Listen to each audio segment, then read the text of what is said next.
He won a freight contract and a trembling bride on the same turn of a card. The cards had a smell that night.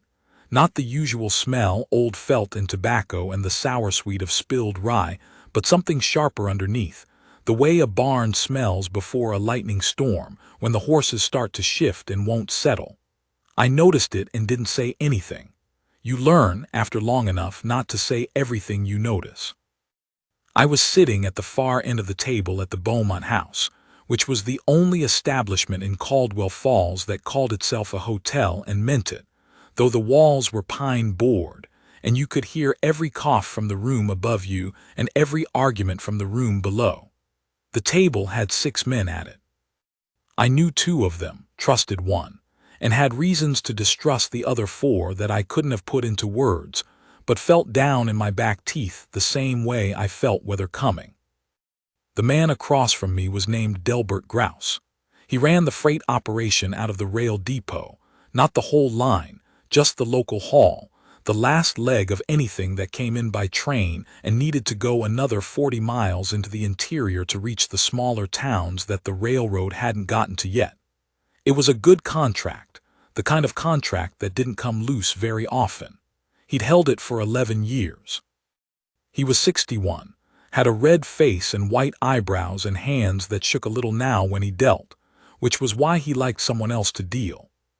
He was also down considerably on the night, which can make a man either cautious or reckless, and Delbert Grouse was not a cautious man. I was there because I had some money and nowhere particular to be, which was a condition I'd grown used to and had stopped trying to rename. I've been hauling freight myself for 16 years, mule teams, ox teams, whatever the load required, working contracts I didn't own, moving goods for men who did. I was 54 years old and my left knee ached in cold weather, and I'd had the same bedroll for 7 years, and that was the sum of what I owned outright, more or less. I'm not complaining. That's just what the arithmetic came to.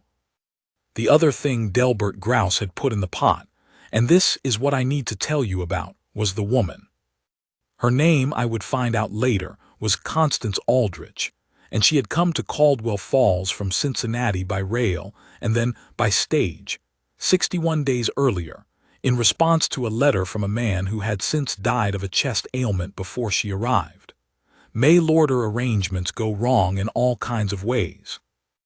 That one went wrong in the particular way of the man dying while the woman was still 3 states away and nobody sending word. So she arrived to find a grave and no arrangements, and a town that wasn't sure what to do with her. She'd been working in the kitchen of the Beaumont House since then, paying her room with labor, which is a hard way to live, and she'd been living it without complaint, from what I'd observed. I had seen her twice before that night. Once going up the stairs with a load of linens, and once in the alley behind the hotel shaking out a rug. I hadn't spoken to her either time. You don't speak to a woman in that situation unless you have something to offer, and I hadn't decided yet what I had to offer. But Delbert Grouse, who had been drinking since the middle of the afternoon, and was now down about $300 and not thinking clearly, put her name on a slip of paper and folded it and set it in the pot.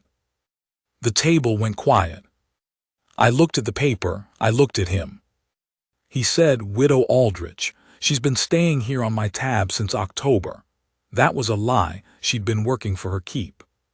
She's young enough to be useful, and she's got good hands, and she can cook, and she's been asking me to place her somewhere decent. I'm just placing her a little early. The man to my left, whose name was Ira Foss, and who was the one man at the table I trusted, leaned back in his chair and said nothing. The other 4 men looked at the folded paper the way dogs look at something they want but aren't sure they're allowed to have. I said to Delbert Grouse, "That's not your paper to write." He looked at me, his white eyebrows went up. "Beg pardon." "She's not yours to put in a pot. She's been living under my roof for 2 months. That's the hotel's roof. And she's been working for it." He stared at me a while, the way drunk men stare when they're trying to decide if they're being insulted.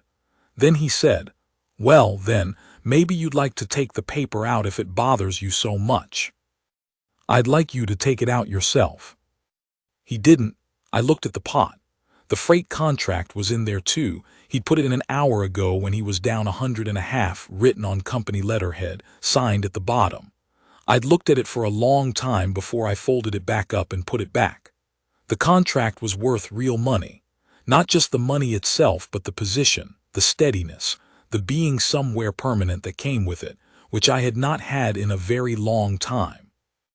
I looked at the two pieces of paper in that pot, the contract and the woman's name, and I thought about what I was about to do and whether I had any right to do it, and I decided the right didn't matter as much as the doing. I played that hand down to the last card, and I won it. The pot was mine. I took the contract and I took the slip of paper with her name on it, and I put both in my breast pocket, and then I stood up. Ira Foss said, "Quiet, what are you going to do with those?" "Give one back," I said. I went upstairs. I'd been told her room was the third door on the left, which was the information that comes your way in a town this small whether you want it or not. I knocked and waited. A long time passed. Then she said through the door, "Who's there?" "My name is Harlan Cade. I've been at the card table downstairs. I've got something that concerns you, and I'd rather tell you now than have you hear it in the morning second-hand." Another long pause. "Are you drunk?" "No." "Are you armed?" "Yes, but that's got nothing to do with you." The door opened about 4 inches. One eye and part of a face, lit by the candle she was holding in a way that threw the shadows wrong and made her look like a painting. She was younger than I'd expected up close, mid-30s maybe, with dark hair pulled back, and a set to her jaw that told me she'd already decided, before she opened the door, that whatever came through it she was going to handle. I took the folded paper from my pocket, the one with her name on it, and I held it out in the gap. "Delbert Grouse put this in the card game tonight," I said. "Told the table you owed him room and board and he was settling the debt this way. I won the pot. I'd like to give you this back, which means nobody at that table has any claim on it." She didn't take it right away. She looked at it, then she looked at me. "What do you want for it?" she said. "Nothing. Men don't do things for nothing." "Some don't. I'm giving you the paper. What you do after that is your own business." She took it. Her fingers were cold. I felt that in the half-second the paper passed between us. She unfolded it, read it, folded it again. She didn't thank me. She said, "And the other paper?" "The contract he put in." I said, "That one I'm keeping." She looked at me steadily. "So you came out ahead?" "Yes." "Good night, Mr. Cade." The door closed. I stood in the hallway for a moment with nothing to do but go back downstairs, which I did. Ira Foss was still at the table, though the other men had gone. He had a glass in front of him that he wasn't drinking from. "Well," he said, "I gave it back to her." He nodded slowly. "And the contract?" "That one I'm working on." He picked up his glass, held it, set it down. "You know the contract alone is worth keeping. Whatever freight runs through this valley, you'd handle the last leg of it. You'd have a depot office and a steady account and a place to winter." "I know." "At 54 Harlan, a place to winter is nothing to walk past." "I know," I said again. "I'm not walking past it." In the morning, I went to find the man who held the original freight line contract, not Grouse's paper, which was a sublease, but the master contract that the rail company itself held, and his name was Beaumont, same as the hotel, because in small towns the same man often owns most things. He was 68 and had gout and sat behind a desk in a back room of the hotel with a ledger open in front of him that he wasn't reading. I showed him Grouse's paper and explained how I'd come by it and asked him what it was worth. He looked at me for a long time. "You're a freighter." 16 years. "Mules or oxen?" "Both, mules for speed, oxen for weight." Grouse used mules exclusively. Lost 2 loads last winter to breakdowns in the mountain passes. "Mules don't like ice. Oxen don't care. He looked at the paper again. Grouse still owes me 60 days on the original. If I void his lease for conduct unbecoming, putting a woman's name in a card game ought to qualify. You could step into the lease directly, pay the 60 days current, take possession of the depot office and the 2 wagons he's got.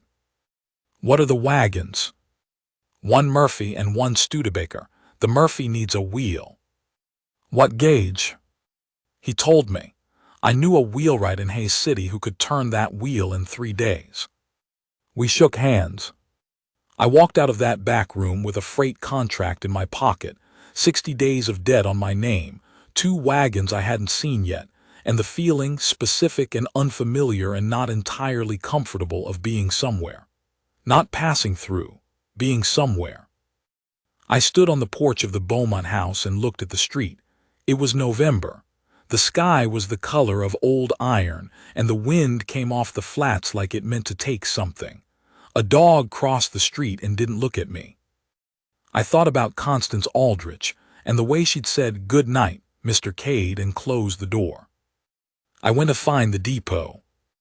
The depot was at the east end of town, 100 yards from the rail siding, which was itself 100 yards from the main track. The building was not much board and batten, a pot stove that had rusted at one elbow of its pipe, 2 rooms, a loading dock on the south side, and a corral behind that wanted new posts on the east corner. The 2 wagons were under a linta beside the corral. I looked at both of them. The Murphy was a big freight wagon, good bones, built heavy for long loads.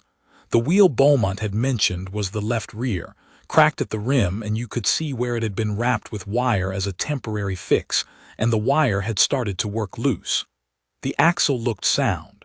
The bed was solid. I put my hand on the side rail and rocked it, and it didn't give.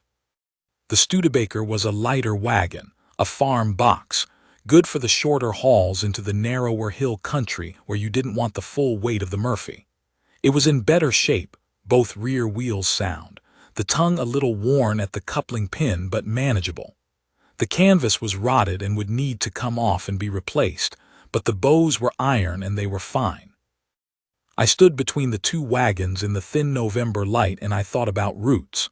I knew the rail schedule. I knew roughly what came through: dry goods, hardware, sometimes medical supplies, sometimes whiskey, which you had to be careful with because the smaller towns had factions about whiskey, and you could find yourself in the middle of something you hadn't planned on. I could run this with a crew of 2, plus me. 3 horses for the light wagon, 6 mules for the Murphy on the heavy days. I'd need to hire at least 1 man who knew mules, which was not as easy as it sounded, because men who truly knew mules were few and most of them were already hired somewhere. I went back inside the depot office and looked at the ledger Grouse had left behind. His accounts were a mess. He'd been paying his mule handlers late, which explained some of the attitude I'd felt from the men in the corral who'd eyed me when I walked in and said nothing. He'd also been shorting the manifest records, which meant he was skimming from the load somewhere, and the rail company either hadn't caught it yet or had, and was waiting to catch it bigger. I would have to be clean from the first day. Absolutely clean. With a new name on the lease and a history I'd have to establish from nothing, clean was the only way this worked. I sat down at Grouse's desk, which was now my desk, and I started writing a letter to the wheelwright in Hayes City. The first big run happened in the 2nd week of December, before the passes closed. I had a standing order from Sutter's Mill, the same dry goods merchant I'd be dealing with for the next 2 years, who needed a full hardware and general goods load before the mountain road iced over and couldn't be traveled heavy until spring. He'd placed the order through the rail agent in October and Grouse had taken it and then done nothing with it. So by the time I had the contract, the load was sitting at the depot in crates and Sutter was sending letters. It was a Murphy load, too heavy for the Studebaker, which meant I needed the wheel and the wheel hadn't come yet. I wrote to the Hayes City wheelwright again, adding urgency, and I spent 2 days loading and reloading the Studebaker in my mind to see if I could split the load across 2 runs. I couldn't. The weight of the hardware alone was too much for the lighter wagon on mountain grade, and if I left the hardware behind, Sutter would be without it until spring.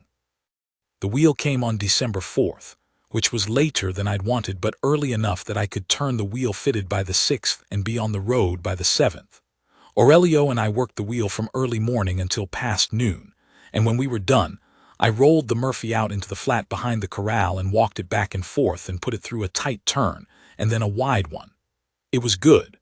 Better than the old wheel. The new one had a slightly wider rim that would handle the mountain rock better. Constance had been watching from the doorway of the depot when I came back, and she said, "When?"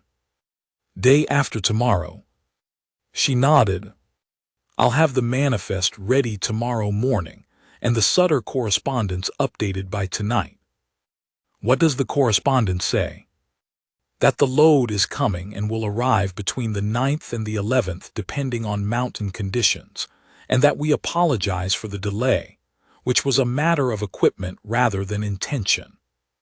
"Did you say whose equipment?" "No," she said. "I said ours because it is ours now. What's the point of pointing elsewhere?" I thought about that. She was right. Pointing at Grouse's failure was accurate but small, and small didn't help with Sutter, who wanted his hardware and didn't care about the history of why he didn't have it yet. "Good," I said. She went back to the desk.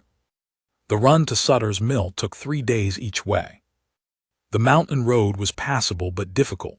A cold snap the night of the 8th had put ice on the upper switchbacks, and I went slow on them, walking beside the mules on the worst sections, Aurelio on the brake. We made the delivery on the 11th, right on the later edge of the window Constance had promised, and Sutter came out himself to check the load and count the crates, and when everything was right, he signed the manifest and shook my hand and said he'd heard Cade Freight was reliable. "You haven't heard that long enough to believe it," I said. "No," he said, "but I've heard it early enough that I will." On the way back down the mountain, I thought about what it meant to have a name that stood for something. I'd worked under other men's names for 16 years. My own name had been attached to various loads and routes and way stations, but always as a handler, a driver, a man who moved things for someone else. Now when Sutter said Cade Freight, he meant something that was mine: the contracts, the manifests, the wagons, the mules, the obligation, all of it. It was a different weight than anything I'd carried on the bed of the Murphy.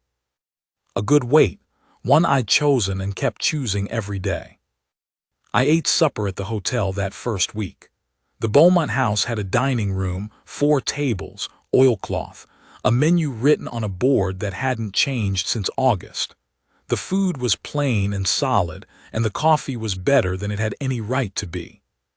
I came in the second night, and there was a different pot on the stove, and the biscuits were lighter, and there was a soup that had some thought to it.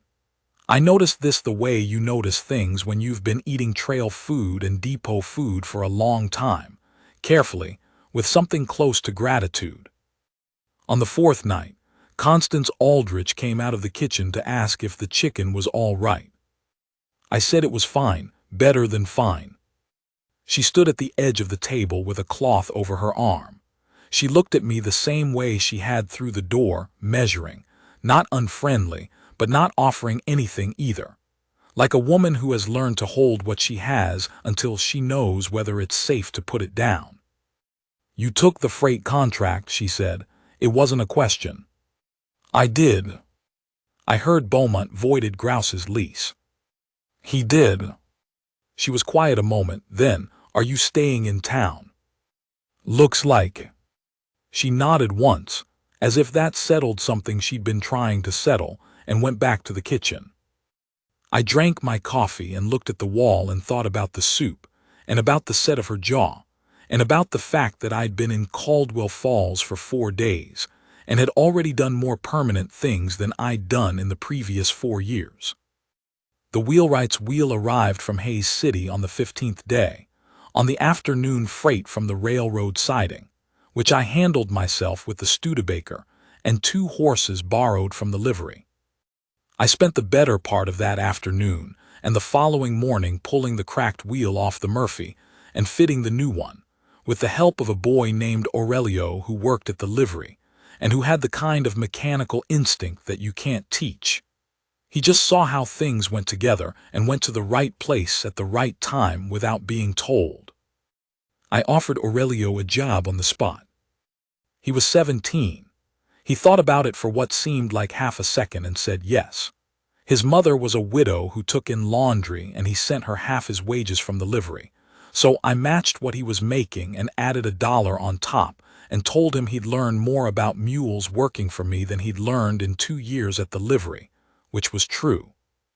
The Murphy's first run was a hardware load, nails, hinges, window glass wrapped in straw, going to a general store in a town called Beeler's Crossing, 38 miles into the hills. I drove and Aurelio sat beside me and we didn't talk much. The road had washed badly in 2 places and I made note of the grade and the drainage and where the bed would hold weight in spring. The glass made it without a crack. The storekeeper in Beeler's Crossing counted the boxes and signed the manifest and said, looking at me, that he'd been waiting 3 weeks for that glass. Grouse, I said. Grouse, he said. That won't happen again. He looked at me a while. Then he said, no, I don't suppose it will, and went inside. On the way back, Aurelio asked me how long I'd been doing this kind of work. Long time, I said. You ever get tired of it? I thought about the contract in the desk drawer at the depot. I thought about the desk itself. I thought about the soup at the Beaumont house. Used to, I said. In the 3rd week of January, Constance found the discrepancy. She brought it to me at the end of the day, the way she brought everything, flatly, without alarm, just the information. She had the rail yard's December delivery records in front of her and our own intake manifest for the same period, and she had found that 3 loads had been charged at the commercial freight rate when they should have been charged at the general goods rate, which was lower, and the difference across 3 loads was close to $40. In our favor. I looked at the numbers, then I looked at her. We were undercharged, I said. By $40 and some change, yes. The rail agent doesn't know. If he did, he'd have invoiced us already. I sat back. $40 was not nothing. In the 3rd week of January, with the mountain passes closed and the light runs coming in, $40 was close to a week's gross. I thought about keeping it. Not as a decision, just as a thought that came through the way thoughts do when you're tired and the winter's been long. Then I looked at Constance. She was watching me with the straight, patient look she used when she already knew what she thought and was waiting to see what I'd do. Write to the rail agent, I said. Tell him what we found. She nodded once. I already started the letter. Of course you did. She handed me the draft. It was, as everything she wrote was, clear and accurate and appropriate in tone, neither self-congratulatory nor apologetic, just factual. Here is the discrepancy, here are the amounts, here is what we owe you. I signed it. The rail agent wrote back in 10 days, surprised in a way you could feel through the paper, and credited us 2 months of reduced transaction fees as acknowledgement, which worked out to more than the $40 anyway. But that wasn't why I'd done it. I'd done it because in freight, your name is the thing you haul over every road and mountain and mud crossing along with whatever's in the wagon. Once the name goes wrong, you don't get it back. And Constance knew that as well as I did. She'd just written the letter before I got around to saying it out loud. Constance Aldrich had a dispute with the hotel owner's wife by the end of November. I heard about it the way you hear about everything in a town this size, which is through Ira Foss, who heard everything and told you some of it and let you figure out the rest. The dispute was about pay. She had been working for room and board and had been told in October that once the kitchen was in order she'd receive a wage. It was now nearly December and the wage had not materialized. The wife, whose name was Portia Beaumont, and who was a woman of great certainty about most things, had told Constance that her room and meals were compensation enough given that she had no other prospects. I heard this from Ira on a Tuesday morning. On Tuesday afternoon, I went to the depot, looked at my accounts, which were not yet strong but were honest and moving in the right direction, and then I walked to the Beaumont house and asked to speak with Mrs. Beaumont. This was not my business. I want to be clear about that. It was not my business in any way. But I had seen the back of Constance Aldrich's neck going up those stairs with the laundry, and I had eaten her soup, and I had given her back that slip of paper, and she had taken it without thanking me, which I respected, and I did not like the arithmetic of the situation she was in. Portia Beaumont was in the sitting room behind the front desk, doing needlework. She was a sturdy woman, not unkind, but accustomed to getting what she expected. I sat down across from her and said, "I'd like to talk to you about Constance Aldrich." She looked up from her needlework. "Is that right?" "It is. She's been working your kitchen since October on a promise of wages that haven't come. I'd like to offer her a different arrangement." "You'd like to poach my kitchen help?" "I'd like to offer her work that pays her in money, not room. She can decide." Portia Beaumont put down her needlework. She looked at me with an expression that I couldn't quite read, somewhere between irritated and interested. "What kind of work?" "I'm running the freight depot now. I need someone who can keep the manifest records straight, handle the accounts, manage the correspondence. It's office work mostly, with some warehouse work during the heavy days. I'll pay $1.50 a week." "That's a good wage." "It's a fair wage." "You know anything about her besides that she can cook?" "I know she can read, she can reckon, she's got good judgment, and she's not easily frightened. That's what I need." Portia Beaumont picked up her needlework again. She looked at it. She said, "I'll need to find someone for the kitchen." "That's not my problem," I said, with respect. She almost smiled. "Not quite. You can ask her yourself," she said. "I won't stand in the way." I thanked her and left. I stood in the hallway outside the sitting room for a moment. The smell of bread from the kitchen, the sound of someone's boots on the floor above. I had just done something I hadn't planned on doing, and I wasn't entirely sure why I'd done it, but I didn't regret it, which is about as much certainty as I've ever asked for. I found Constance Aldrich in the kitchen, elbow-deep in a bread dough. She looked up when I came in and didn't stop working the dough. "Mr. Cade." "Mrs. Aldrich, I've spoken to Portia Beaumont." She kept her eyes on the dough. "About?" "I've got a job at the freight depot if you want it. $1.50 a week. Account records, manifest work, correspondence. Some loading help on the heavy days if you're willing, but that's not required." She worked the dough, folded it, turned it. The kitchen smelled of yeast and the wood stove. Outside the window the light was going gray and thin. "Why?" she said. "Because I need someone who can read and reckon and won't walk off the first hard week. And because you're not getting paid here."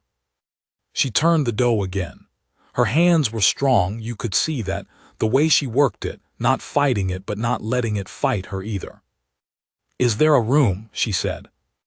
"I can pay your room at the hotel directly out of the wage, or there's a room off the depot office that I haven't done anything with yet.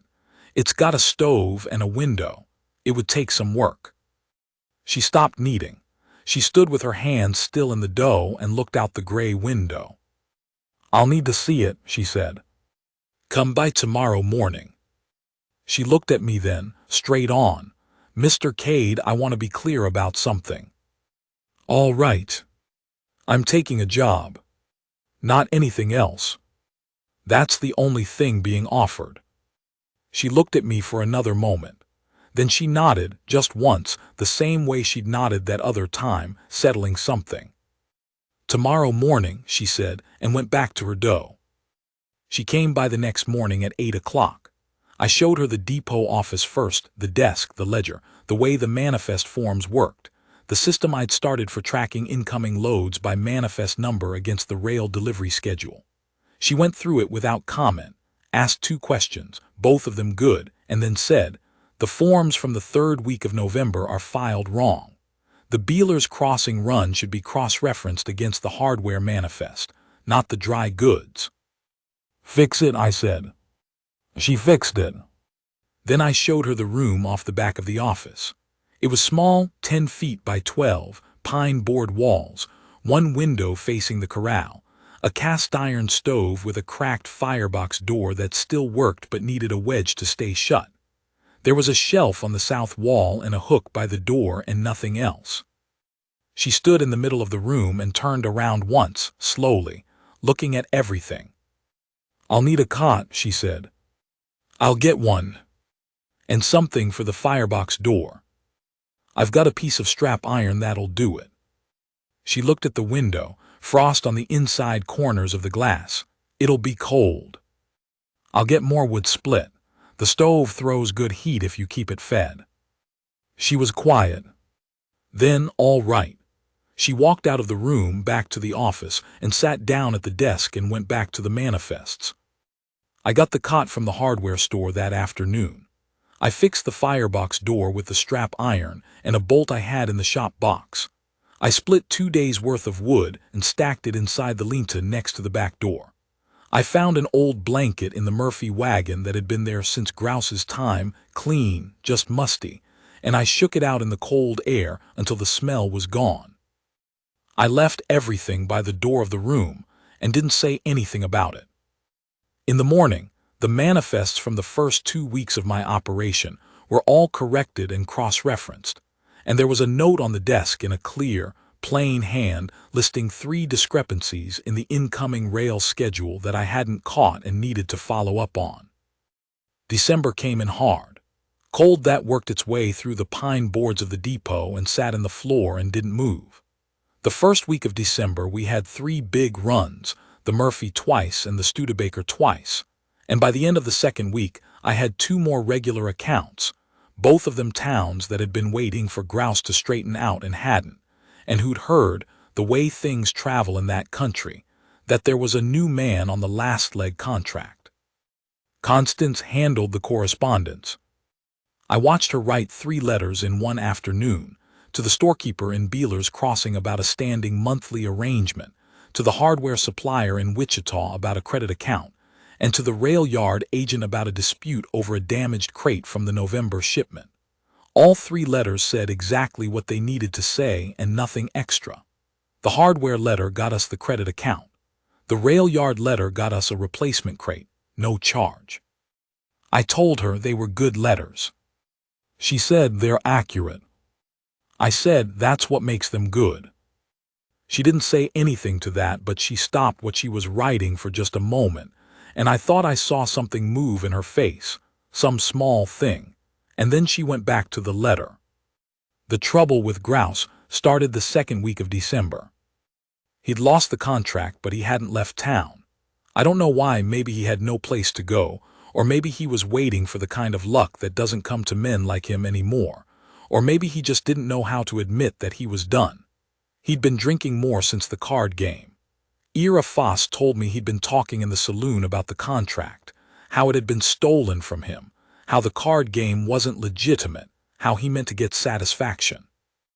I didn't take this seriously until the morning I came to the depot and found the lock on the corral gate broken and 2 of my mules gone. Not dead gone, turned loose. The tracks went south toward the edge of town and then spread out in the frozen grass, and I couldn't follow them far before the light failed and I had a run to make. I sent Aurelio south on one of the horses to look, and I made the run with 3 mules instead of the usual 4, which meant a lighter load and a harder pull, and I didn't like it. Aurelio found the mules 1.5 miles south, in a draw, standing together in the cold, looking confused and unhappy. He brought them back by noon. That night I went to see Grouse. He was in the saloon, at the bar, not the table. He didn't turn around when I came in. I stood next to him and ordered a whiskey I didn't drink and waited until he looked at me. He looked like a man who had been inside a long argument for a week and hadn't won any of it. His eyes were red at the edges, and his hands were wrapped around a glass, and he held it the way you hold something when you're not sure you're allowed to put it down. I said, "That's the one time." He looked at me. "My mules," I said. "That was the one time. The next time I'll bring it to the county sheriff, and I'll bring the evidence of the manifest fraud too, because I've found it in your records and I kept it in case it was useful. You understand me?" He looked at me for a long time. I could see him calculating whether he had any cards left and finding out that he didn't. "You took everything," he said. "You put everything in the pot." His jaw worked. He looked back at his glass. "I had that contract for 11 years. I know. That was my living. I know that too, and I did know it. I wasn't hard about it, I just knew what had happened and what would happen if I didn't put a stop to it now. Find something else, Delbert. There's other work in this valley, but you're done with that depot." I left the whiskey on the bar and walked out. Behind me, I heard him set his glass down hard, but he didn't say anything else. He left town a week later. Ira Foss said he'd gone south toward Dodge City. I didn't hear his name again. The week before Christmas, Constance came into the depot office at the end of the day and sat in the chair across from the desk, which she had never done before. She usually stood when she had something to say. She had a ledger page in front of her. She said, "The accounts are positive." I looked up. "How positive?" She turned the page so I could see it. She'd done a running total from the first day of the contract to the present, minus wages, minus the cot and the supplies and the wheel from Hayes City and the 60 days of back debt to Beaumont. Positive by $112. I looked at the number for a while. "That's faster than I expected," I said. "You've got 4 regular accounts now, and 2 more probable for January." I leaned back in the chair. Outside, the wind moved something against the side of the building, a loose board, maybe, or a piece of old canvas. "Good," I said. She folded the page. She didn't get up right away. "I want to say something," she said. "All right. When I came to this town, she stopped, started again. I had nothing. The man I'd written to was dead, and I had a trunk with some clothes in it and about $9 and no prospects at all. And then the card game, which—" She stopped again, but differently this time, not because she didn't know what to say, but because she was deciding how to say it. "Grouse told the table you owed him for your room," I said. "You didn't." "No, I didn't." She looked at the folded ledger page in her hands. "What you did that night, giving me back that paper, that was the first thing anyone in this town had done for me that wasn't about what they expected to get from it." I said, "I got the contract." "You got the contract because you played well. What you gave back wasn't part of the pot, and you didn't have to say anything about it. You could have just kept it and nobody would have known." I didn't answer. There wasn't anything to answer. She said, "I'm saying thank you. I know it's late for it." "It's not late." She put the ledger page on the desk and stood up.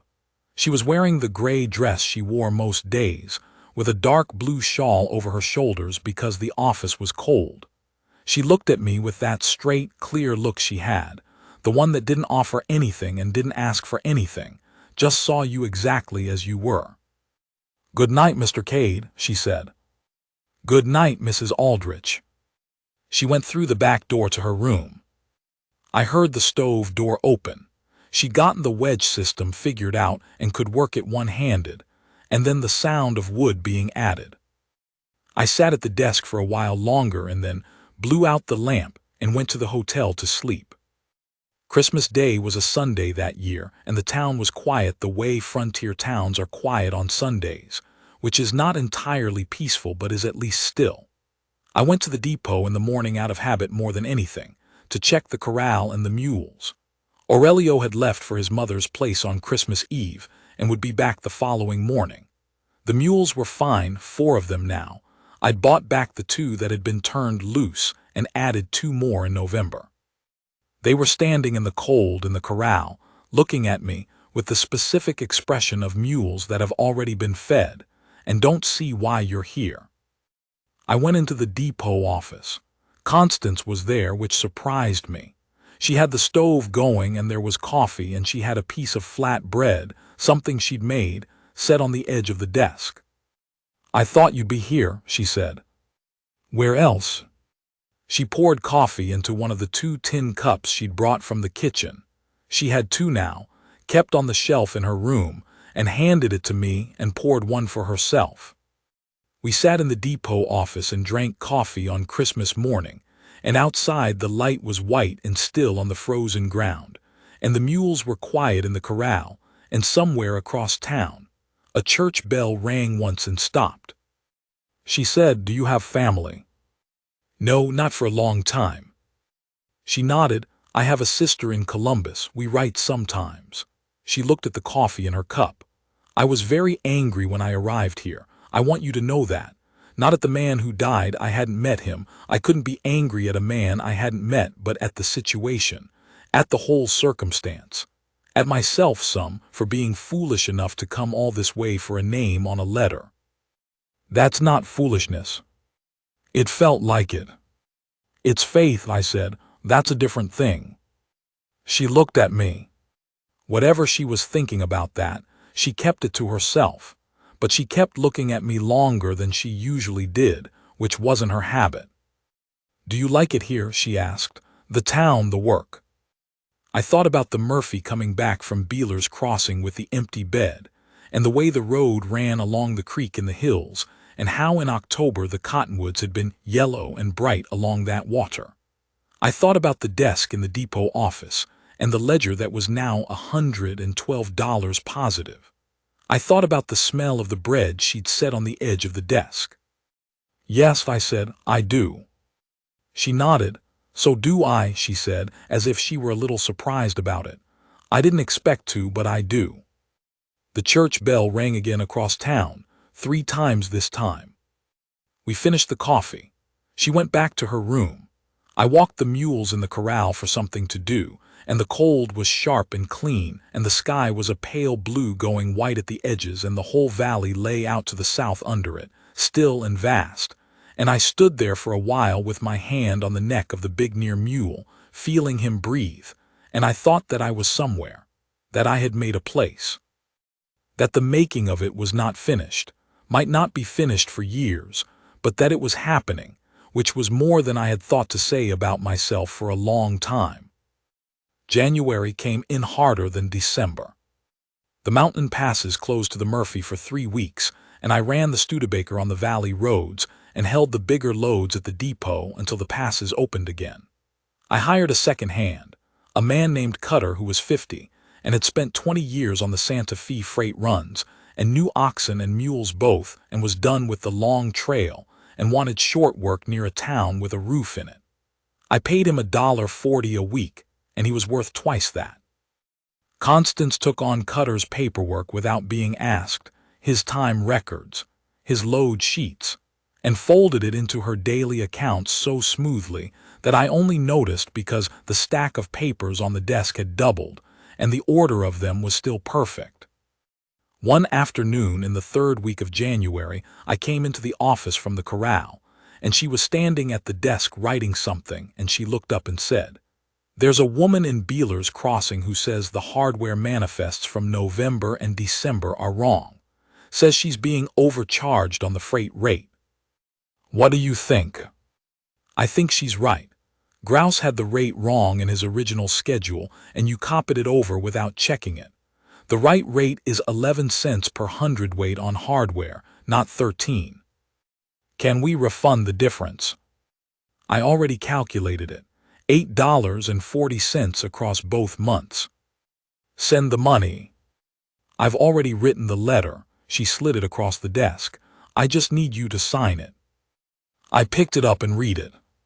It was clean and direct, and apologized for the error without making a production of it. I signed it. She took it back and folded it for the mail. I said, "Where would this operation be without you?" She didn't look up from the envelope. "About where it was 3 months ago, but less organized." That's generous. It's accurate, she said, and I caught it this time, the faint, dry, barely there thing in her voice that she kept mostly hidden, and that was, I was beginning to understand, the way she had of being amused. She didn't smile easily. When she found something worth finding, she kept it quiet. I was learning to listen for it. There was a man in town named Roby Merchant who had no particular occupation, but a particular dislike of minding his own business. He was 45, soft, with a new money air about him from a land sale he'd made 2 years prior, and he had opinions about the various arrangements in Caldwell Falls that he had not been asked for, and that he offered freely anyway. I became aware of him in early February, when Ira Foss mentioned that Roby Merchant had been heard in the saloon saying things about Constance, specifically about her situation, the circumstances of her arrival, the card game. What kind of woman allows herself to be put in a card game, and what kind of woman takes a job with the man who won the game, and other characterizations that I will not repeat because they don't bear repeating. I didn't go to find Roby Merchant right away. I sat with it for a couple of days, which is my way. I don't like to act from the heat of a thing, because acting from heat is how you make mistakes, and mistakes in a thing like this can go sideways in ways that are hard to correct. On the third day, I went to find him. He was in the land office, talking to the county recorder. I waited outside until they were done, and then I went in and closed the door. He looked at me. He had a full face and a prosperous mustache and the expression of a man who has not been told to his face what he's done wrong in a while. I told him what I'd heard. His first response was to look surprised. His second was to start explaining, which was a mistake on his part, because explaining means you're acknowledging the thing, and I wasn't looking for an explanation. I let him stop. Then I said, Mrs. Cade is a woman who came to this town on her own, took work when work was offered, has been honest in everything she's done, and is now my wife.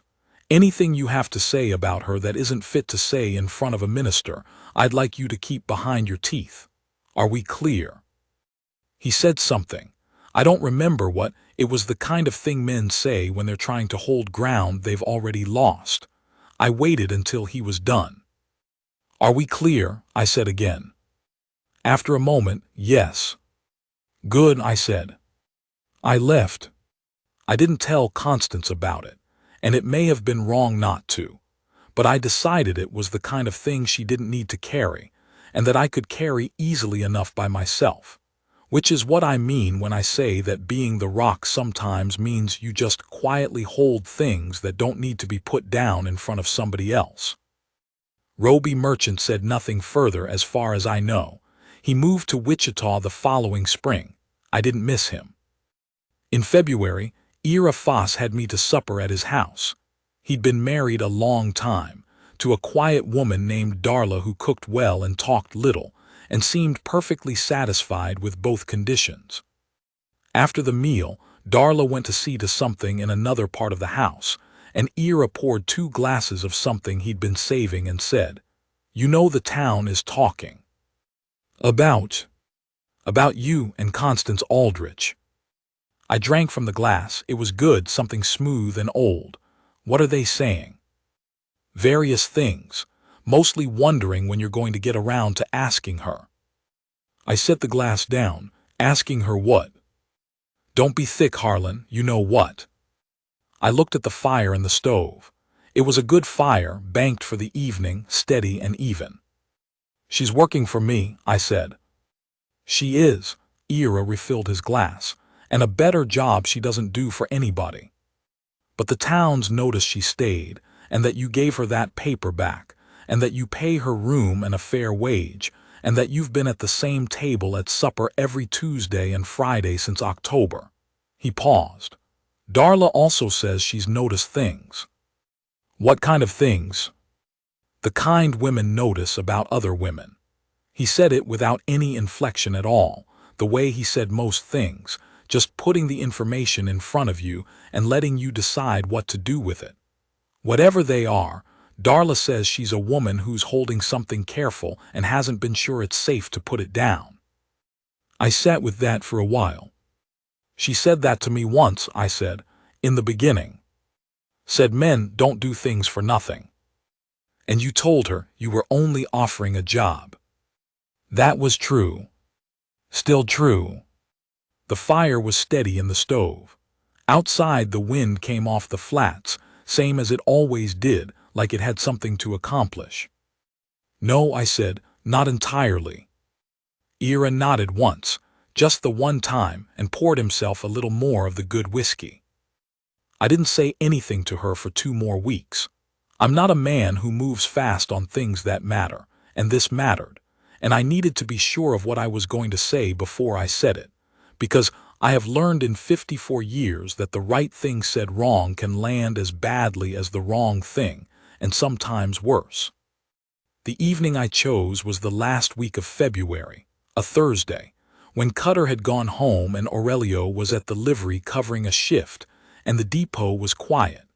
She was at the desk, going through the month's accounts, and I came in from the corral and washed my hands in the basin by the door and dried them on the towel that hung there and stood for a moment. She looked up. I want to say something, I said. She waited. She was good at waiting, just put down what was in her hands and gave you her full attention and didn't rush you. I'm not asking you to make a decision tonight, I said. I just want to say it once and you can do what you like with it. She was very still. I've been in this work for 16 years, and before that I was in the war, and before that I was a boy in Tennessee, and none of those times ever felt like they were leading anywhere in particular. I've been good at what I do, but I've done it for other people's benefit mostly and gone to sleep in whatever space I was in and moved on. I stopped because this was already longer than I'd planned. This feels different. The depot, the contract, this town, and I think most of what makes it different is you.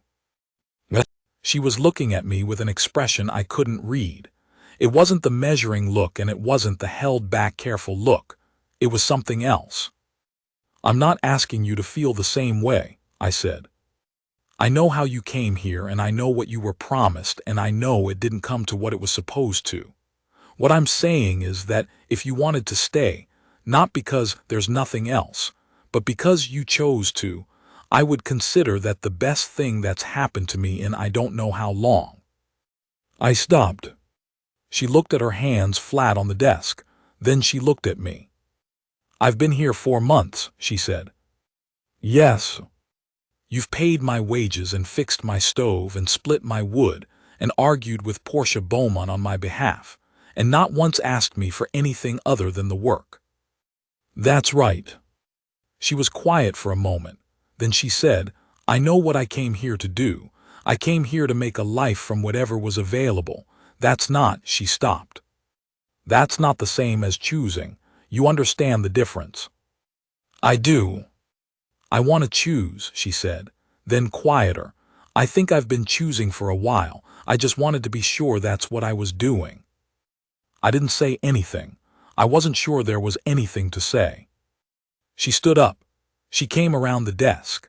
She stopped about 2 feet from me and looked up at me with that clear, straight look, and then she reached out and put her hand on my arm, not a gentle touch, but a real one, her fingers around my forearm where the sleeve was rolled back, and she held it the way you hold something you've decided you're allowed to hold. Harlan, she said. It was the first time she'd used my name. Yes. Ask me properly. So I did. We were married in April, in the front room of the church at the north end of Caldwell Falls, on a Saturday morning when the light came through the windows at a low angle and lay gold on the floorboards. Ira Foss stood with me. Darla sat in the first pew and had the expression of a woman who has been right about something for some time. Aurelio was there, and Cutter, and the storekeeper from Beeler's Crossing who'd made the trip into town and sat in the back with his hat on his knee. Constance wore a gray-blue dress she'd made herself over the winter. I don't know much about dresses. I know it was the right color for her, and she looked like a woman who had made a decision and was at peace with it, which in my experience is the best way anyone can look on any morning. After, we walked from the church to the depot the long way, around the south end of town where the road ran close to the creek.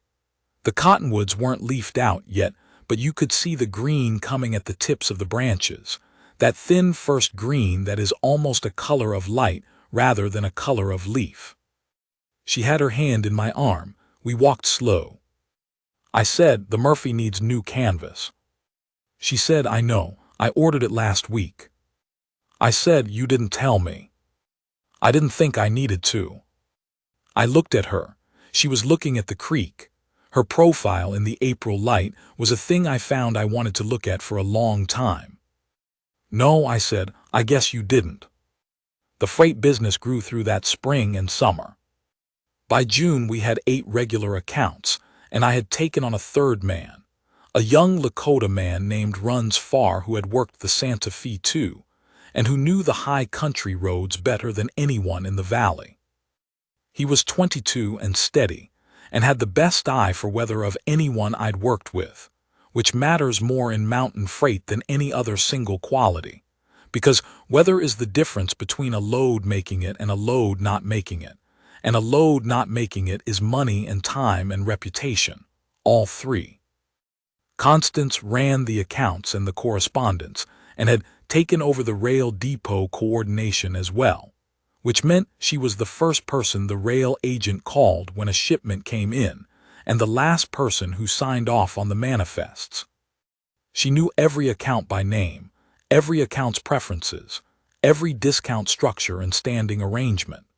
She had a memory for numbers that I envied, and a patience for dispute resolution that I didn't have, and a way of writing letters that got things done without getting anyone's back up, which is a harder skill than most people think. I watched her one afternoon in August, working through a complicated dispute between the rail company and a dry goods merchant in Sutter's Mill over a shipment that had been delayed and then partially damaged. She was writing and calculating and writing again, the figures neat and exact, the argument in the letter plain and impossible to misread. She finished the letter and folded it and looked up and saw me looking at her. "What?" she said. "Nothing," I said, "just watching." She looked at me for a moment with that almost amused look, the quiet one. "You have a load to check," she said. "I do." I went to check the load.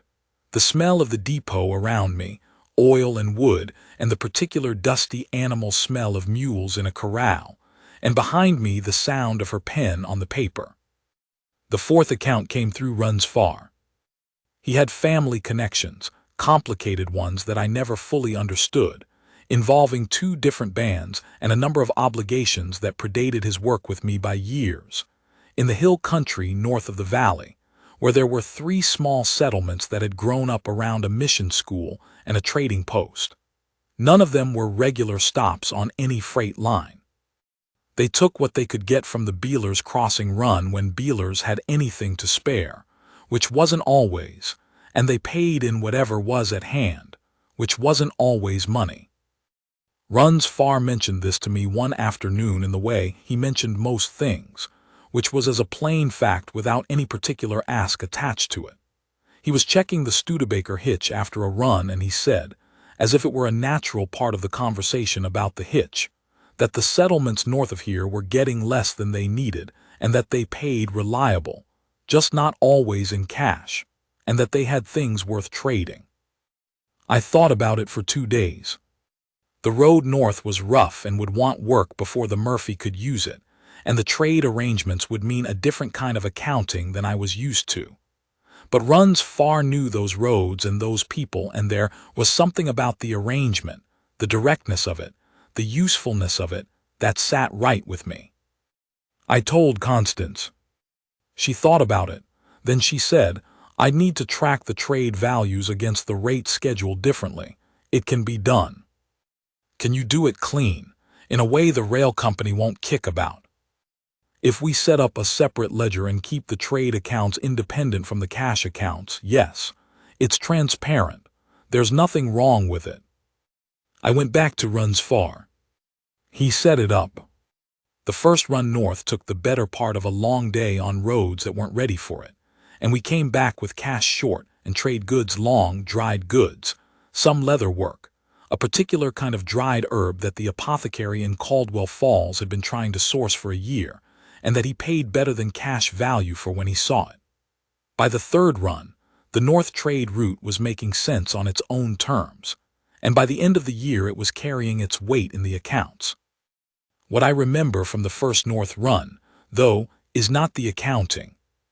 It's stopping the Studebaker at the edge of the settlement in the late afternoon with the low light on everything and runs far getting down, and being greeted by people who were genuinely glad to see him, and by extension, genuinely glad to see the wagon and what was in it, and the particular kind of satisfaction that comes from being useful in a place that needs the thing you're offering, not because it makes you look good, just because it's right. Because the road runs there and you're on it, and you've got what they need, and there's no reason not to stop. That's a simple thing, but simple things at 54 after years on the road look a lot like wisdom. In September, Constance told me she was expecting. She said it in the morning at the desk, before either of us had started on the day's work. She said it plainly, the way she said everything, looking at me with that direct look. I sat down in the chair across from her. I hadn't thought about this, which sounds foolish, because men my age who marry women do tend to think about it, but I had been so occupied with building what we had that I had not let myself look ahead far enough to think about what else might come with it. I was 54 years old. I had, until October of the previous year, owned nothing outright except a bedroll. I said, when? March. I sat in the chair and looked at my hands. They were the hands of a man who had been working for a long time, scarred and strong and brown, with a particular callus on the right from the rains. I turned them over and looked at both sides and didn't say anything for a while. She watched me. She didn't try to fill the silence. All right, I said finally. All right, she said. Yes, I looked up at her. March is a good time. The passes are open by April. She looked at me for a moment. Then something happened in her face that I had not seen before, something that moved and didn't stay still, something that was, if I'm being honest, close to the brim. She controlled it the way she controlled most things, just steadily, but for a second it was there and I saw it. Harlan, she said. Her voice was level but only just. Yes. You're not going to say anything else. I thought about what I could say. What I felt about it was a large thing, and I am not naturally a man who speaks large things out loud. But she had asked, and she had a right to the honest answer, so I gave it to her. I'm 54 years old, I said. I've been moving through this country since I was 22, and I've done good work, and I've had no one to leave it to. I built something here this year that I could leave to somebody. I'd like to leave it to somebody. I stopped. March is a good time, I said again, because I didn't have any better words. She looked at me for a long time. Then she got up from the desk and came to where I was sitting, and she put her hands on either side of my face, both of them, and she looked at me at close range with those clear, dark eyes. You're a good man, Harlan Cade, she said. I put my hands over hers. The morning was coming through the depot windows, white and clean, the kind of September light that is still warm but has something cooler underneath it now, the first edge of the season turning.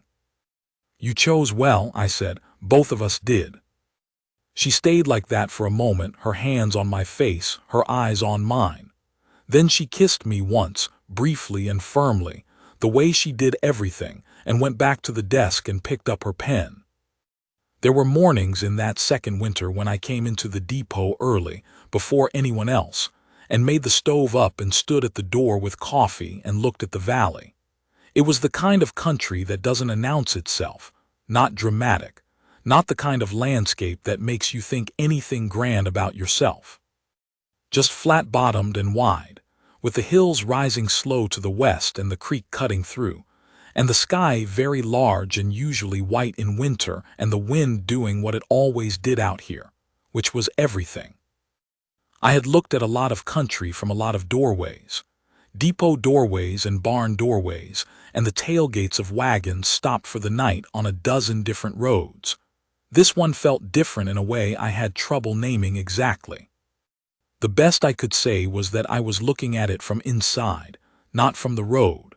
That the valley had a different quality when you were part of it rather than passing through it, when the creek was a thing you lived next to rather than a thing you crossed. Behind me the stove would crack and settle as it warmed. The sound of Constance moving in the back room, getting up. The particular sequence of sounds I'd learned, the stove door, the water pitcher, a pause, then the sound of her coming toward the office. She came in some mornings and stood beside me at the door. She didn't always talk. She had a comfortable silence, which is a thing worth noting because not everyone does. Some people's silences feel like something they're holding in, like a pressure. Hers felt like a thing she was at ease with, like she knew the difference between when talking added to something and when it didn't, and was willing to go either way. On one of those mornings, late in that second winter, she stood beside me at the door with her coffee, and the valley was still and white with thin snow, and the sun was just coming up over the east edge and laying a pale gold across everything. She said, "I like it here." I said, "I know." She said, "I didn't think I would when I first stayed. I thought I'd leave in the spring." "Why didn't you?" She was quiet for a moment, watching the light on the snow. "Because by spring I was already in the middle of something. The accounts, the correspondence. You can't leave something you're in the middle of." "That's one reason," I said. She looked at me sideways. "Yes," she said, "that's one reason." The boy came in March, on the 14th, in a late snowstorm that kept me inside for 2 days around the birth. He was a good weight and healthy, and hollered considerably, which the woman who attended the birth told me was a good sign. Constance came through it hard but came through it, and by the third day she was sitting up and asking Aurelio to bring her the week's manifests, which Aurelio did with the expression of a man who has long since stopped being surprised by her. We named him Thomas, after no one in particular. It was just a name we both found we could agree on, which in my experience is sometimes the best reason for a name. By April, Constance was back at the desk part-time, the baby in a basket near the stove. By May she was full-time, the basket still there. Thomas slept more than seemed reasonable for a person with that much to holler about, and when he was awake he looked around with the wide, uncertain expression of someone who has arrived somewhere and isn't sure yet what to make of it. I knew that look, I'd worn it myself. The third summer, the operation had grown enough that I started thinking seriously about a third wagon. Not the Murphy class.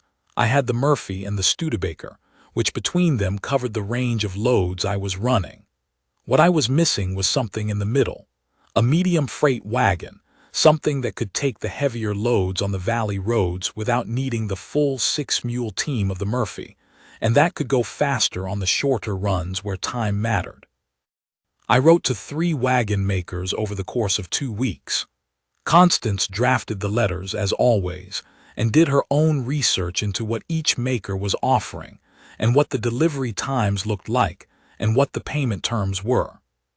She handed me the 3 letters with a 4th sheet of paper clipped to them, which was her comparison, price against delivery against warranty, against what she knew about each maker's reputation from the correspondence she'd been handling for 2 years. I read the comparison. "The Moline outfit," I said. "That's what I'd say too," she said. 60 days delivery, fair price, and the Sutter's Mill merchant bought his own delivery wagon from them last year and had nothing to complain about. "You already knew. I thought you'd want to make the decision yourself." I looked at her. "Did you?" That small, almost smile. "Mostly. I ordered the Moline wagon. It came in 63 days, which was within the window, and it was a good wagon, solid and plain and made for working, not for looking at. Aurelio took to it immediately and claimed it as his primary rig, which suited me, because Aurelio had grown into the kind of man who took care of what was his and the Moline would be well kept. By the end of that summer I had 3 wagons, 3 full-time drivers including myself, 7 mules, 4 horses, and 11 regular accounts. The operation ran clean, the manifests straight, the rates fair, the deliveries on schedule, the correspondence answered. When problems came up, which they did, we handled them. I was not wealthy, I want to be clear about that. I had money enough for what was needed and a little past that, and I had a ledger that kept moving in the right direction, and I had a name in the valley that meant something. That is not wealth, but it is something more important than wealth, which is the knowledge that what you built will stand if you maintain it right, and will last past you if you build it true.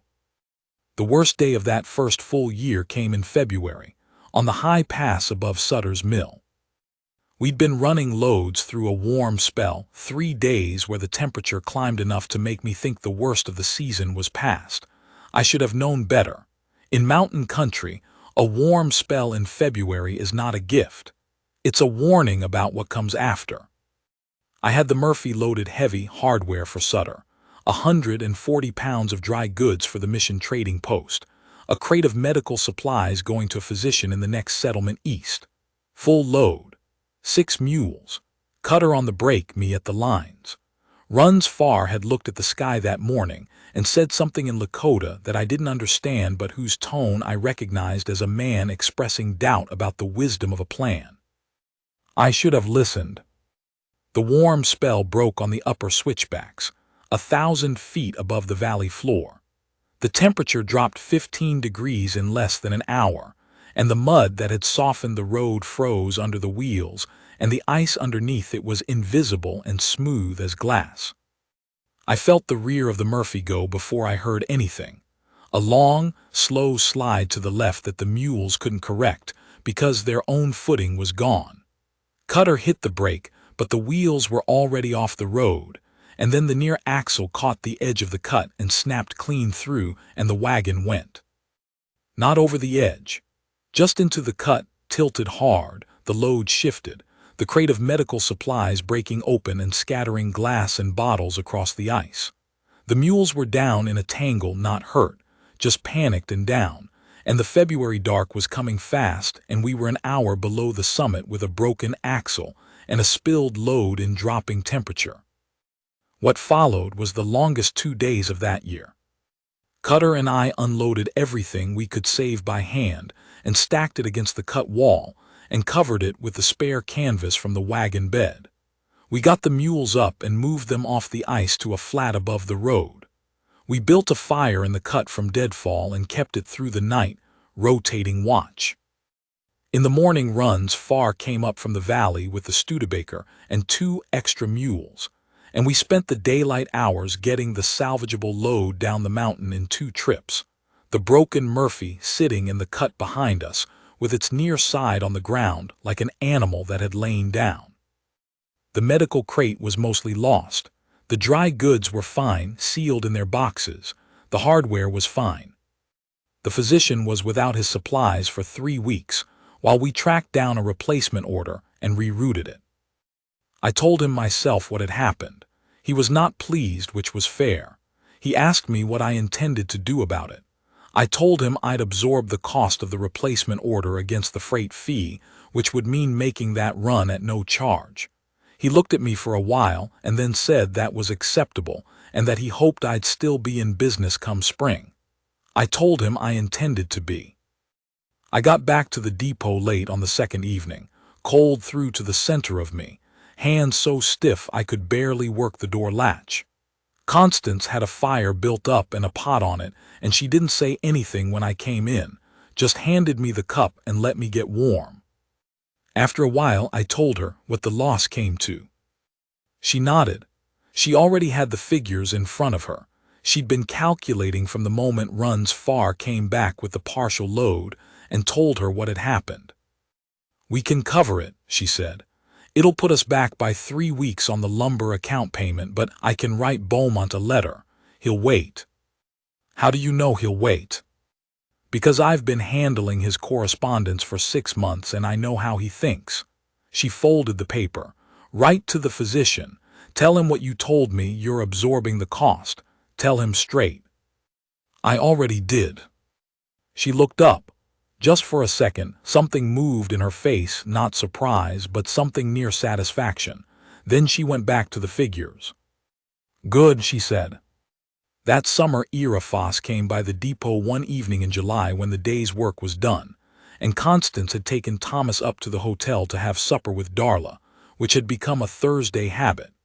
Ira sat in the chair across from the desk and looked at the accounts ledger, which was open, and at the new manifest file system Constance had built, which now took up an entire shelf, and at the 2 mugs and the coffee pot, and at the baby's basket near the cold stove. He said, "You look settled." I said, "I am." He was quiet for a while. Outside, the summer evening light lay across the valley in that particular way it has in July in flat country, long and gold and easy, like it doesn't want to go. "You know," Ira said, "I've known you, 7 years? And I've never known you to be anywhere for more than a season." "I know." "What changed?" I thought about the question. The real answer was a complicated one. It was the contract, and the decision to give back the slip of paper, and the morning I went to Portia Beaumont and said a thing that was not strictly my business, but that I did anyway, and the ledger that went positive in December and hadn't looked back, and the March morning and the 14 days I'd spent deciding exactly what I was going to say before I said it, and 100 other things small and large. But those weren't the sum of it. The sum was simpler. "I found a reason to be somewhere," I said. "A few of them, actually." Ira looked out the door of the depot, toward the road that ran south out of town toward the valley and the hills beyond. Then he looked back at me. "Good," he said, "just that." Runs Farr came to me one afternoon in the fall of the 3rd year and said he'd been offered work with a bigger freight company operating out of Dodge City, more money, longer routes, better equipment. He told me straight, which I appreciated. Some men leave without telling you why, and that's their right, but Runs Farr had never been that kind of man. I asked him what he wanted to do. He thought about it. He was sitting on the edge of the loading dock, and he looked at the corral and the mountains beyond, and he said, "I like this valley." "So do I." "The Dodge City job is more money," he said, "but it's the road, you know." I knew. I'd been on the road for 16 years, and I knew exactly what he meant. The road is a life, and it's not a bad life, but it is a life of surfaces. You see everything from the outside of it, moving past. Towns, valleys, mountains, rivers, all of it from the outside. "Match the money if I can," he said. It wasn't really a question. I thought about the accounts. Then I said yes and told him what I could do. He nodded. "All right then." He stayed. He's still there now, in fact, still running the high country roads, still the best weather I've got, still the man I want on the difficult passes in early spring when you don't know yet what the thaw has done to the road. What I didn't tell him, because he didn't need me to, was that I understood exactly what he was choosing and why. I had made the same choice. The road was a life, but so was staying. And staying, it turned out, was the better life, or at least it was the life that gave back more than it took. You go somewhere. You're part of it. You leave something of yourself in it, and it leaves something of itself in you, and neither of you is quite the same as before, and that's the point. That's what the road can't give you. The road gives you nothing to leave, and nothing to carry except yourself. A valley gives you roots. A wife gives you someone who knows you all the way down, good and bad. A child gives you a reason that has nothing to do with your own accounting. All of those are better than the road. I don't begrudge the road. It made me who I am and brought me to where I needed to be, but I'm glad I stopped. Thomas took his first steps on a Tuesday morning in April, in the depot office, between the desk and the stove. He had been working up to it for weeks, standing and lowering himself and standing again, building the confidence in his legs a little at a time, looking around with that expression of his that was still, at 18 months, essentially the same expression he'd had at 3 days old. the serious, assessing look of someone trying to figure out the rules of the place. He let go of the desk leg and stood there alone for a second, which I had seen him do before. Then he looked at his mother, who was sitting at the desk 4 feet away. He put one foot forward. She put down her pen.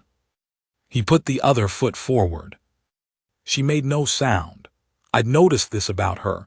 She didn't startle children or animals with sudden noise or movement.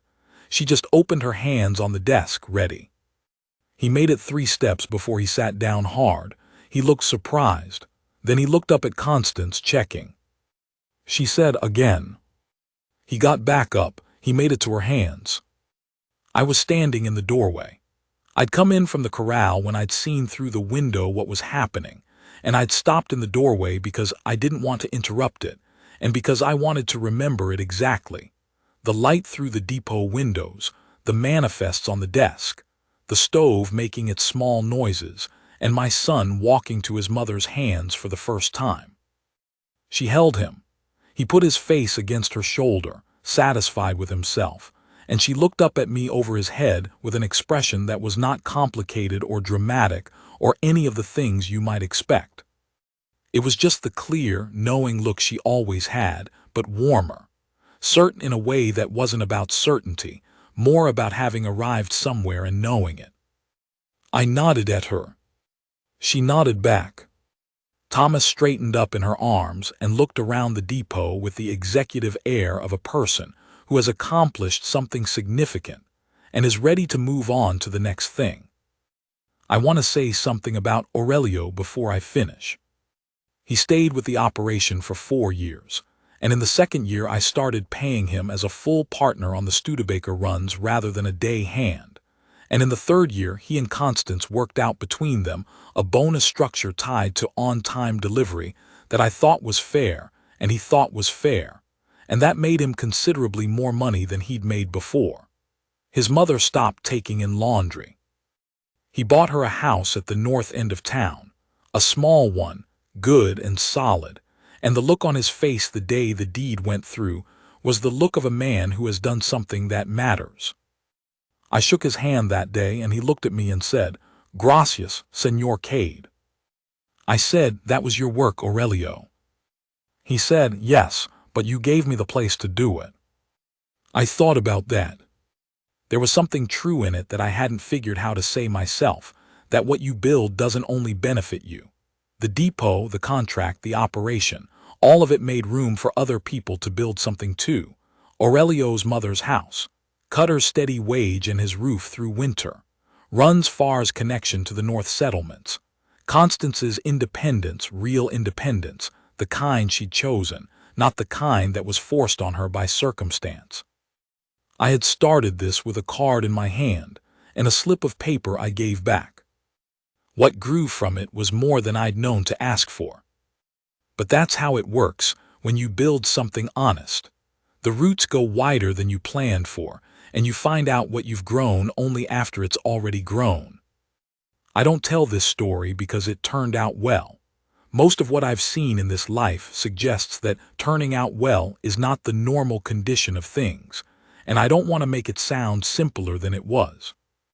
The winter of the second year I lost a load of dry goods in a mountain pass when the near axle of the Murphy went without warning, and the wagon slid into the draw, and I spent 2 days getting everything out of the cold with Cutter and Run's Far before we lost the goods or the mules or any of us. There were accounts that went wrong and letters that didn't get answered, and one February when the accounts were not positive, and I sat at that desk for a week running the numbers different ways, trying to find the thing I'd missed. And Constance sat across from me going through the same numbers without complaint. And what we found was that one of the rail accounts had recalculated freight rates without notice, and we were owed money we hadn't known to collect. And once we collected it, the numbers came right again. But it was a week I don't look back on with much pleasure. And Thomas, who had started out mostly sleeping, did not continue to mostly sleep, and there were nights when nothing would settle him, and you could hear him through the boards of the depot room, and I would hear Constance with him in there, low voice, patient. And I would lie in the dark and think about all the different kinds of strength a person can have, and how she had most of them and had come to this town with nothing, and built a life in it alongside me, and had never once made it sound like it was more than it was, which is a particular kind of honesty I think is rarer than people credit. But I tell it because of a morning in the fall of the second year, October. The cottonwoods along the Bealers Crossing Road going the yellow I'd been waiting for since the first time I'd seen it. I was on the Murphy coming back from the third run of the week, empty bed, the mules moving easy, Aurelio beside me on the bench not talking. The road came around a long curve and the creek was there to the right, and the cottonwoods were at their full color, yellow going gold in the afternoon light, and the air had the first real cold in it and smelled of wood smoke from the farms. Aurelio said, "That's something." "Yes," I said. We rode on. When I got back to the depot, Constance was in the office with Thomas on her hip. He was walking now, didn't want to be put down, and the manifests for the week laid out on the desk and a pot of coffee on the stove. She looked up when I came in. Thomas made a sound and reached toward me, the way he did, and I took him and he grabbed my collar with both hands and looked at me with the serious, undecided expression of a 1-year-old confronting a complicated world. Constance poured the coffee. The stove was warm. Outside, the last of the October light lay across the corral and the mules stood in it, quiet. The manifests were in order on the desk. The accounts ledger was on the shelf, positive. She handed me the coffee and didn't say anything, and I held Thomas with one arm and the cup with the other hand, and stood in the depot that I had made into something and looked at the woman who had helped me make it. And she looked back at me with that clear, straight look. And in it, I could see that she knew exactly what she had in front of her and had decided it was enough. There's one more thing I want to put down before the story's done, and it doesn't fit anywhere else, so I'll put it here. The night of the card game, after I'd gone up and given Constance her paper back and come back downstairs, Ira Foss asked me what I was going to do with the contract. I told him I was working on it. That was true. But what I didn't tell him, what I didn't tell anyone, because there wasn't any reason to, was what I had felt when I turned over that last card and the hand was mine. Not triumph. I'd felt triumph before playing cards and it had a particular edge to it, sharp and quick and over fast. This was different. It was heavier, like something settling into place that had been waiting a long time to settle. I didn't know then what it meant. I thought it was just the contract, the possibility of a place, a fixed thing after 16 years of moving, and that was part of it. But I think now that what settled that night was something I hadn't known was unsettled. The sense which I had been carrying without naming it, the way you carry a stone in your boot without stopping to shake it out, that I'd spent my best years working for other men's benefit, and that the time for that was close to done, and that what came after it was either something real or it was nothing, and that nothing was not something I was willing to accept. The card game gave me the contract. Giving back the paper put me in the hallway with Constance, which was where I needed to be. The rest of it we made ourselves. I don't pretend to understand how the pieces of a life arrange themselves. I don't think it's luck, entirely. I think you make choices, and the choices make a shape, and the shape is either one you can stand in or one you can't, and you find out which over time. I can stand in mine. After 54 years, that's not a small thing to say. I can stand in it, and I know who helped me build it. And on the good mornings, I stand at the depot door with coffee and look at the valley, and she comes and stands beside me. And the boy is in there somewhere waking up and about to make his opinions known. And the mules are in the corral. And the manifests are in order on the desk. And the name Cade Freight means something in this valley that it will still mean after I'm gone. That's the whole of it. That's every bit of what I wanted. What I carry from those years is not the contract or the number in the ledger, not the cottonwoods on the Bealers Crossing Road going yellow in October, though all of those are good things, and I don't mean to put them aside. What I carry is simpler. It's a look. A good woman looking at you and seeing what you are, all of it. The 54 years of moving through and the scar on your left hand, and the way you worry at problems in the night, and the way you're not always able to say the big things but mean them. Seeing all of it and deciding freely, clearly, without being asked, and without being bargained into it, that this is the man she is going to stand beside. That is a thing that lands differently at 54 than it would have at 22.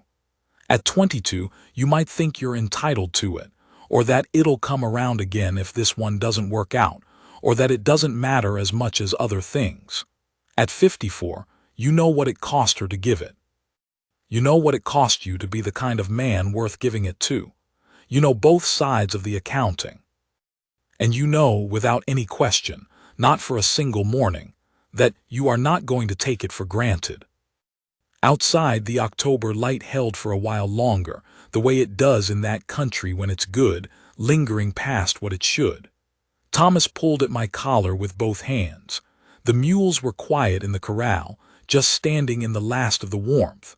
The coffee was hot in my hand. I was somewhere, I was staying. That was the whole of what I'd wanted. I just hadn't known it until I had it.